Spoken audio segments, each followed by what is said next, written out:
Amigos y amigas, bienvenidos a Un Café con Aileen, un espacio donde aprendemos juntos. Y hoy traigo un tema que a mí me apasiona, me encanta, me intriga y siempre estoy buscando más información sobre el mismo, y es sobre la experiencia del colaborador. En capítulos anteriores hablamos sobre ese reto que tenemos de atraer y conservar el mejor talento. Dimos unas pequeñas estrategias y actividades sobre la experiencia del colaborador y quisiera ahondar hoy mucho más en el tema. Y algunas estadísticas que les traigo para soportar por qué también ese tema. Vamos a una encuesta de Gallup donde menciona que el 73% de los empleados cambiaría de trabajo por una mejor experiencia. Y aquí el reto. Esta fuga de talento o estas salidas de personal no es solamente por salario. Si nos vamos a datos regionales, en Latinoamérica, los famosos estudios de Mercer y Deloitte indican que el 60% de los empleados no se sienten comprometidos en sus empresas y que el 45% está considerando que su empresa no ofrece un ambiente laboral real donde se puedan desarrollar, donde son felices o se sienten satisfechos. Un dato local, si nos vamos a Panamá, y según encuestas recientes, estamos hablando que la mitad, más del 50% de los colaboradores en nuestro país, buscan activamente empleo o están abiertos a nuevas oportunidades. Y aquí hay otro tema que no quiero introducir mucho y puede ser tema de otro capítulo que tiene que ver con esa renuncia silenciosa de las cuales también en el medio se hablan los colaboradores. Pero bueno, nos vamos a traducir, y siguiendo con el tema, vamos a traducir qué significa esto para las empresas, qué significa esto para las compañías. Y definitivamente no podemos perder de vista que existen costos. Y como yo le digo al equipo, a clientes, muchas veces porque no estamos desembolsando los montos o la plata pensamos que no tiene un costo.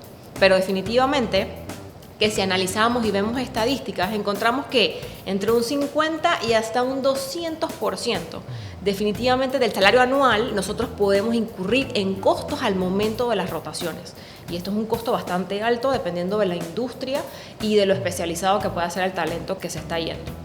Equipos con alta rotación definitivamente que tienen menor cohesión y por supuesto menor productividad, afectando los resultados de la compañía. Y que empresas que tienen una mala experiencia del colaborador ven una disminución en ese rendimiento, ven una disminución en el compromiso, va como decreciendo definitivamente. Y las preguntas claves que nos vamos a hacer aquí, bueno, entonces, ¿por qué se están yendo los empleados? ¿Para dónde se están yendo? ¿Por qué? ¿Por qué razones? ¿Y qué podemos hacer para conservarlos? Y ahí pienso que es un tema delicado, porque si ven uso conservar, no retener, nosotros no podemos retener a nadie, esto no es como que estamos reteniendo a alguien de manera hostil, sino como podemos conservar y que esa relación empleado-empresa sea una relación sana, sea una relación saludable, agradable, con límites, pero donde al final generemos ese ganar-ganar, que suena un poco trillado, pero en realidad en esta ocasión vale la pena explorar cómo. Y ahí voy a mencionar algunas estrategias que nosotros podemos implementar en nuestras empresas para mejorar esa experiencia del colaborador.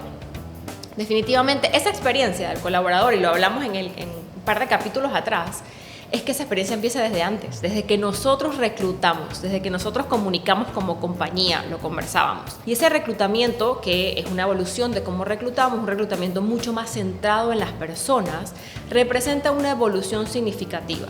Porque las organizaciones ya no podemos buscar y seleccionar de manera transaccional, contratar como que fuera una transacción.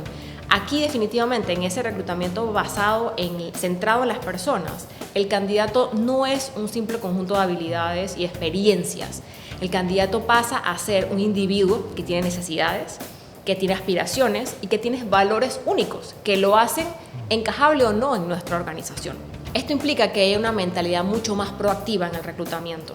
Debemos, como compañías y como especialistas de recursos humanos, anticiparnos a las necesidades y a las expectativas de los candidatos en el mercado, en todas las etapas del proceso de contratación. Desde esa primera interacción, desde que yo comunico una vacante, desde que yo coloco la comunicación de lo que estoy buscando, hasta todas esas interacciones que puedo tener durante el proceso. Y si no escucharon el capítulo anterior, hay algunas estrategias que no funcionan en el reclutamiento. Esta comunicación se integra con todo lo que nosotros vamos haciendo. Esas interacciones que no solamente tienen con recursos humanos, sino con el resto del equipo. Lo que buscamos es crear que esa experiencia sea muy positiva desde el día 1 y que trascienda la mera selección a una impresión duradera, a una impresión que va a traer ese candidato como colaborador más adelante y que va a aportar a nuestra cultura laboral. Además, ese reclutamiento centrado en las personas, una segunda opción o estrategia que traigo es esa onboarding o la inducción de manera mucho más estratégica. Interesante conocer que el 69% de los empleados tienen mucho más probabilidades de permanecer en una empresa, por lo menos en promedio 3 años, si han tenido una buena experiencia de inducción. Esa es la importancia y el impacto que tiene una buena inducción dentro de las organizaciones. Así que yo te invito a establecer un proceso de inducción que incluya claridad de expectativas. Eso es un punto importantísimo desde el día 1. Incluso yo ahí promuevo que la expectativa sea clara desde el reclutamiento, decir lo que más podamos decir, ser transparentes y sinceros, y mucho más en esa inducción. Incluye mentoría, incluye ese sentido de propósito desde el día 1. Y no lo hagas solo como recursos humanos. También incluye algunos otros líderes en la organización que te ayuden a poder modelar esa cultura, a poder hacer esa experiencia de ese colaborador agradable desde el día 1. En tercer lugar, una cultura organizacional saludable. La cultura, recordemos que es el producto de lo que hacemos intencionalmente. Una cultura dentro de una empresa existe. Y si quiero medir, la mido y entiendo que no es que es buena y mala, el punto es si nos funciona o no nos funciona para los resultados que tenemos. En el tema de cultura, si nosotros queremos una mejor cultura, trabajamos intencionalmente en ella. Pero un aspecto importante es que además de lo que trabajamos intencionalmente para crear en una cultura, también es importante lo que permitimos que ocurra dentro de las organizaciones, porque también así hacemos cultura. Y aquí entra el liderazgo como pieza fundamental en trabajar sobre esa cultura organizacional, sobre la creación, sobre la mejora de la cultura, porque son esas diferentes interacciones con sus colaboradores que hacen o forman esa cultura. Y un dato importante es que el 80% de los empleados renuncian o se van de sus trabajos, a veces no por un salario, por un mal liderazgo, por culturas tóxicas, o por falta de reconocimiento a veces. Y no solamente estoy hablando de reconocimiento económico, de al final poder reconocer ese valor que el empleado tiene y que el empleado aporta a la organización. Entonces ahí te invito a construir una cultura sana con modelos de liderazgo empáticos, con retroalimentación constante que nos permita mejorar los ambientes y los espacios de trabajo dentro de nuestras organizaciones. Como cuarto punto, las oportunidades de desarrollo y crecimiento que existen. El 74% de los empleados sienten muchas veces que no crecen en la empresa, que no hay retos, que no crecen en sus roles, y eso es uno de los impulsores importantes a buscar nuevas oportunidades. Y es interesante, dentro de entrevistas o hablando con colegas, muchas veces lo que buscan es esa aspiración de qué más puedo aportar, qué más puedo dar, cómo puedo crecer dentro de una compañía. Así que ahí sí o sí se vuelve estratégico y no opcional implementar estrategias para que los colaboradores tengan claro si hay un camino de crecimiento dentro de la empresa, cómo puedo tener movilidad interna, cómo me puedo capacitar, cómo puedo generar una carrera dentro de la empresa, si yo entro a este puesto, qué aspiraciones hay o hasta dónde puedo crecer. Y yo creo que ahí es importante también entender que no aplica para todos los puestos, que nos vamos a encontrar con algunas posiciones que no es tan fácil o no existe por el tamaño de la organización la oportunidad de crecimiento. Y ahí es donde también vale la pena ser muy transparentes desde el día 1, desde una entrevista, desde esa inducción y que vayamos llevando con una comunicación transparente y clara a los empleados dentro de la empresa. Como quinta estrategia está la flexibilidad y bienestar, que por supuesto no me los podía saltar. Vemos cómo es más importante, no solamente para las generaciones nuevas, para todas las generaciones que ya estamos conviviendo dentro de nuestro ambiente laboral. Cómo buscamos dentro de las empresas que existan iniciativas de bienestar emocional, de bienestar físico, que existan beneficios que no solo sean los que la empresa cree que son buenos para mí, sino que se personalicen por áreas de trabajo, por industria, y que nos permitan generar un balance vida-trabajo, porque eso es clave también para una mejor productividad. Porque empresas con opciones de trabajo híbrido, por ejemplo, hay algunas estadísticas que dicen que han disminuido su rotación hasta un 35%. Y de ahí la importancia de esa flexibilidad y de ese bienestar y cómo se debe volver palpable e incluso medible dentro de las organizaciones y no es simplemente un invento que tienen o algo que es muy subjetivo dentro de la empresa.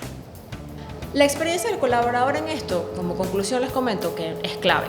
Es clave, lo hablamos para la retención, lo hablamos para conservar nuestro talento, pero también es clave para la productividad. Porque no se trata de salario, sino de una cultura que permita sentirse bien dentro de la empresa, de una cultura que me permita como colaborador desarrollarme, poder aportar, poder agregar valor y sentirme bien dentro de la empresa. Valorado, y hasta algunas teorías por ahí hablan de la famosa felicidad organizacional que pareciera no existir, pero pasamos tanto tiempo dentro de nuestras organizaciones que la invitación es a por qué no pensar que nuestro equipo de trabajo y colaboradores pueden ser felices en su espacio de trabajo. Y hoy definitivamente exploramos la rotación y los costos, cómo afecta la productividad y los costos dentro de la compañía, esa experiencia del colaborador, estrategias del buen liderazgo, oportunidades de crecimiento y la flexibilidad que debemos tener como empresa para que marquemos la diferencia en el mercado. Y aquí los dejo con la reflexión.